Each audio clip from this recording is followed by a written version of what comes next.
It's Wednesday, the 23rd of May, 2018, and this is your EV News Daily. Well, good morning, good afternoon, and good evening, wherever you're listening around the world. A very warm welcome from London in the UK. Here is today's news about electric cars and the future of transport. My name is Martin Lee, and I go through every EV article online, so you don't have to, and it is a warm welcome today, doing this from my converted garage. And holy moly, it's hotter than the sun in here right now. Windows have been closed all day. Nice day. We've had the garage converted to a kind of a home office, all insulated and stuff. And oh my goodness, I'm sweating already. I've been out here 5 minutes. Well, first, a word for any EV groups that are meeting up soon. Like the group organised by Mark Gordy. Now, Mark organises regular EV meetups and other EV owners join him here in the UK. So hello to you, the North West England Owners Group on Facebook, and all the information that you share between yourselves and the conversation you have. Any other groups listening, I wonder? Let me know. I'll give you a shout. Oh, and Mark opened up the Tessla debate. Sorry about that. I think I just say what comes just naturally to me, but apologies for those who I've upset, who insist on it being called Tessla and not Tezla. Didn't mean to do that, sorry. I promise I'll try harder. Coming up on the show today, Rivian will debut their 800 horsepower electric truck. And Elon Musk says the Model 3 brakes on the Tessla will be fixed via firmware. But first of all, starting with a study by Statista, reported by rideapart.com, and then on InsideEVs, which is like a Russian nested doll of giving people credit, they are forecasting global e-bike sales. Approximately 40 million units by 2023. And by e-bike, I think they mean replacement motorbikes, not e-pedal cycles. It's a huge number, and it starts to make more sense when you look into it, because 35 million of those electric motorbikes will be in China. But even so, that leaves 5 million in North America and Europe. They say that, unsurprisingly, one of the strongest forces in the entire e-market equation is urban and suburban areas. An increasing amount of electric two-wheeler sales are coming from scoot sharing services like BMW's DriveNow program, or the San Fran-based Scoot Network, the e-scooter sharing offering.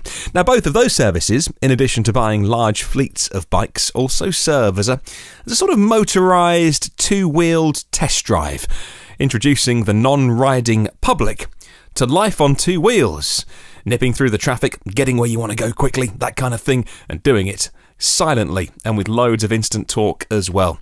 The number of EV startups has risen sharply for the last couple of years as well, a sign that points to the trend only intensifying.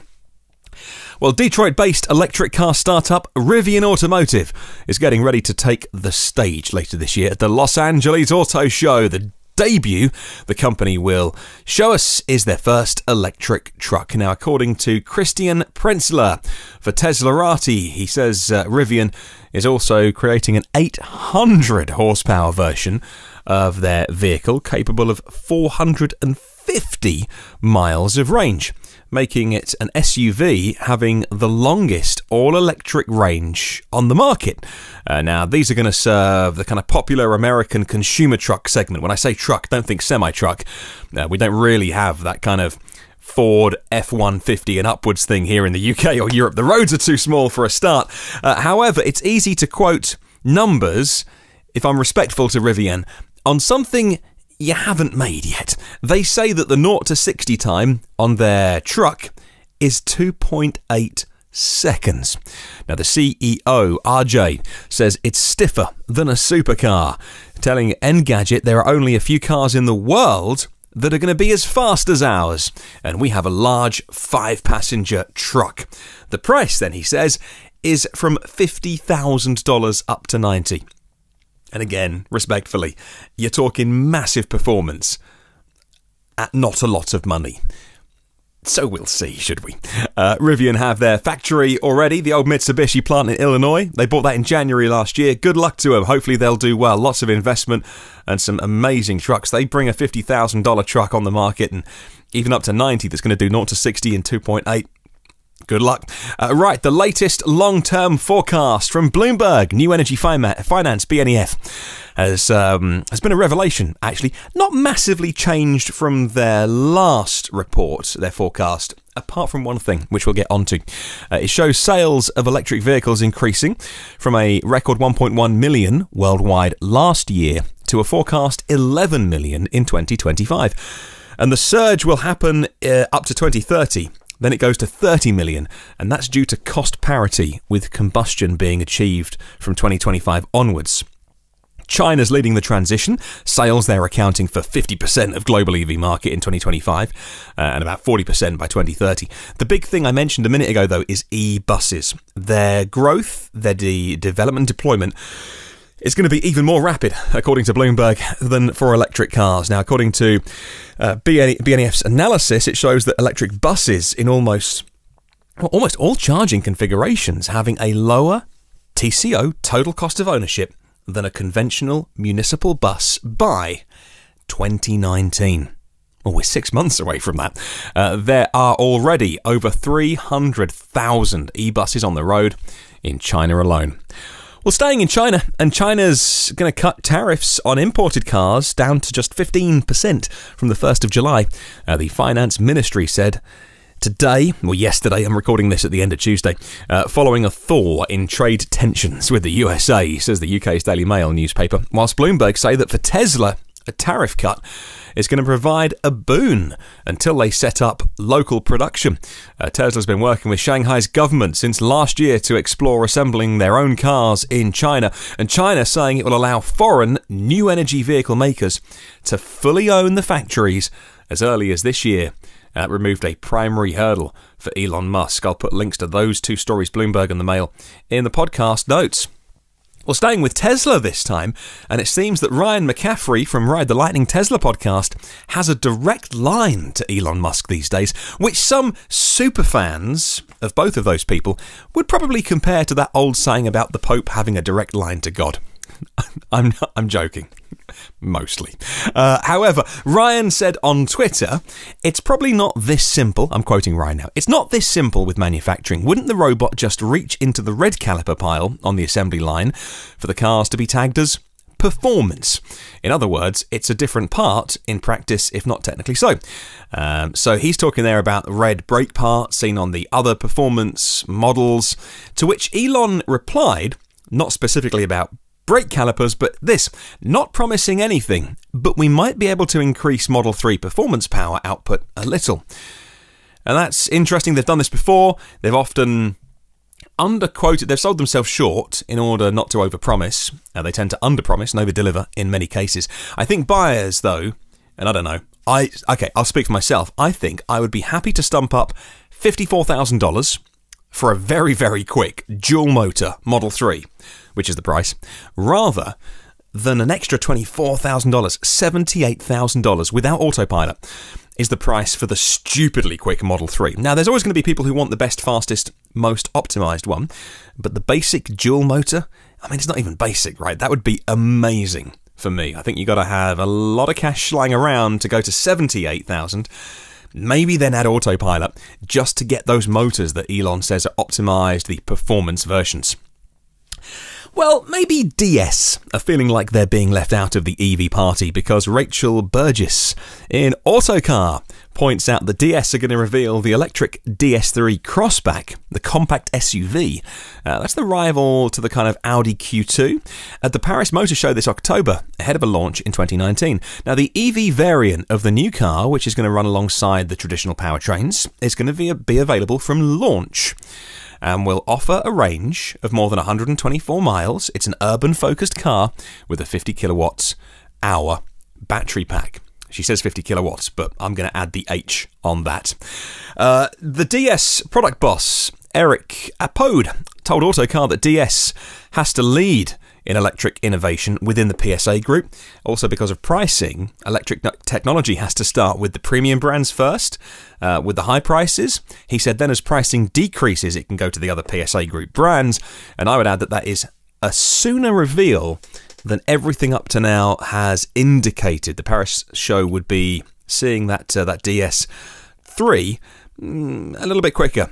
like I say, maybe they're feeling left out of the party a little bit. I would agree with that. Well, finally, on Tesla then, Elon Musk has admitted via Twitter that there is a braking issue with the Model 3. Now, the braking issue was first pointed out by Consumer Reports, and they stopped short of recommending the Model 3.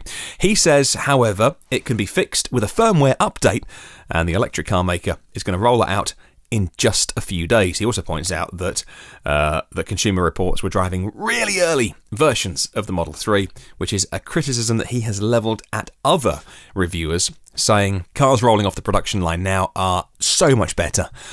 He also said in a reply to the Electrek tweet about this, and I quote, "Looks like this can be fixed with a firmware update. We'll be rolling that out in a few days. With further refinement, we can improve braking distance beyond initial specs. Tesla won't stop until Model 3 has better braking than any remotely comparable car," end quote. What did I say about under-promising and over-delivering? They can even make the braking better after you've bought the car. Well, CNBC reporting on some more oil money flowing into electrons. Anybody would think these oil companies are worried, eh?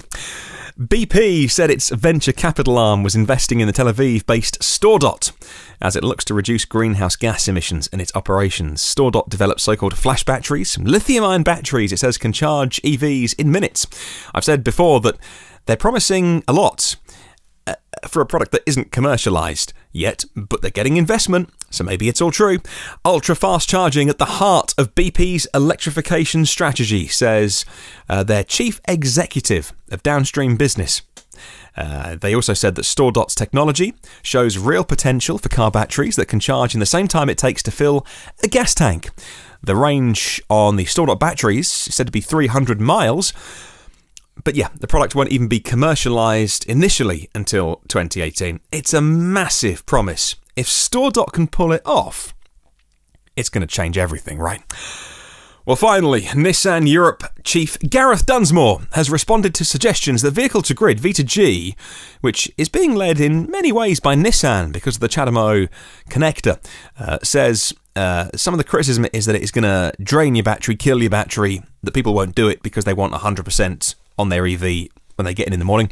He says, I quote, "It's not draining the battery. It's using the battery to balance the grid. It uses the battery, but it also puts energy into the battery.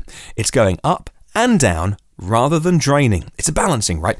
Draining the battery is not where the value is for the energy company or the customer." Now, according to the Energist website, Mike Kerslake, he's the UK technical boss of the Chinese firm BYD, he said that V2G services for customers may require a change of service model for the commercial customers in terms of whether you own and manage your battery. He says, I quote, "Perhaps the vehicle owner doesn't own the battery. In commercial vehicles, this is. It's instead leased from an energy resource company who also gets value from the vehicle to grid capacity. So there's quite a potential change in the way it works," end quote. And that's going to bring whole new companies onto the market, those companies that will be called energy resource companies. I wonder how many of those will be started from scratch, how many of those will pivot from existing companies, and how many of those companies that think they're going to do that will end up going bust because they're not getting their act in gear quick enough. Well, I would love to spread the word about electric cars. If you can possibly share the podcast with at least one person, that would be amazing. Every previous episode of the show is on iTunes, Google Play, Spotify, YouTube, TuneIn, Stitcher, SoundCloud, the blog at evnewsdaily.com. Are you going to subscribe? Have you subscribed? Would you subscribe? Will you subscribe to get them first and free and automatically? And come and hang out on Facebook, LinkedIn and Twitter by searching EV News Daily. Have a wonderful day, and I'll catch you tomorrow.